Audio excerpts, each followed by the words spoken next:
5 মিনিটে 2 গোল দিয়ে সেমিফাইনালে গেল আর্জেন্টিনা। 112 মিনিটে যেখানে 1-1 সমতা, সেখান থেকে 3 পিস দিয়ে জিতলো আর্জেন্টিনা। আলভারেজের জাদুকরি গোল, এরপর গোল করেছেন মার্টিনেজ। 10 জনের দল নিয়ে নাভিশ্বাস তুলেছে সুইসরা। তবে বেলা শেষে ওস্তাদের মার শেষ রাতে আরও একবার আর্জেন্টিনা জিতল শেষ সময়ের গোলে। আলভারেজ অ্যালিস্টার লাউতারোর গোলে আর্জেন্টিনার সেমিফাইনাল নিশ্চিত হওয়ার ম্যাচ নিয়ে থাকছে প্রতিবেদন। বিশ্বকাপের কোয়ার্টার ফাইনালে আর্জেন্টিনা ও সুইজারল্যান্ডের লড়াই জমে উঠেছিল চরম নাটকীয়তায়। প্রথমার্ধে অ্যালেক্সিস ম্যাকঅ্যালিস্টারের গোলে এগিয়েছিল বর্তমান বিশ্ব চ্যাম্পিয়নরা, তবে দ্বিতীয়ার্ধে ডান এন্ড্রয়ের গোলে সমতায় ফিরে সুইজারল্যান্ড। ম্যাচ যখন নতুন করে উত্তেজনার চূড়ায়, ঠিক তখনই লাল কার্ডের ঘটনায় পাল্টে যায় পুরো সমীকরণ। 72 মিনিটে ব্রিল এমবোলো মাঠ ছাড়ায় শেষ প্রায় 20 মিনিট 10 জনের দল নিয়েই খেলতে হয় সুইসদের। কনসাস সিটির ম্যাচে প্রথমার্ধে সুযোগ কাজে লাগিয়ে এগিয়ে যায় আর্জেন্টিনা। লিওনেল মেসির নিখুঁত কর্নার থেকে দুর্দান্ত হেডে জালের দেখা পান অ্যালেক্সিস ম্যাকঅ্যালিস্টার।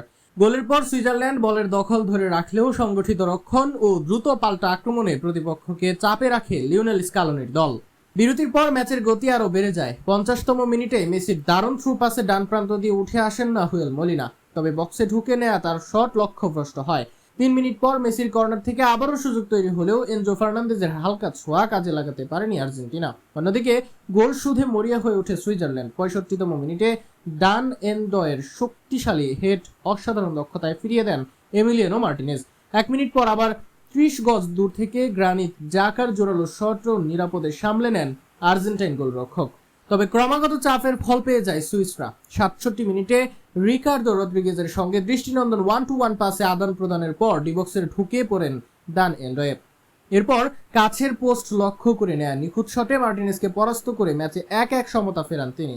গোলের পর ম্যাচে নতুন শক্তি ফিরে পায় সুইজারল্যান্ড, আর কিছুটা চাপে পড়ে যায় আর্জেন্টিনা। সমতা ফেরার পর দুই দলের খেলোয়াড়দের মধ্যে উত্তেজনা আরও বাড়তে থাকে।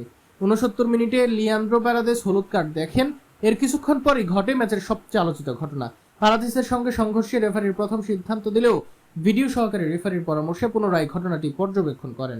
ভিডিও রিপ্লে বিশ্লেষণের পর রেফারি সিদ্ধান্ত বদলে ব্রিল এমবোলোকে অভিনয়ের দায়ে দ্বিতীয় হলুদ কার্ড দেখান। ফলে 72তম মিনিটে লাল কার্ড দেখে মাঠ ছাড়তে বাধ্য হন সুইস ফরওয়ার্ড।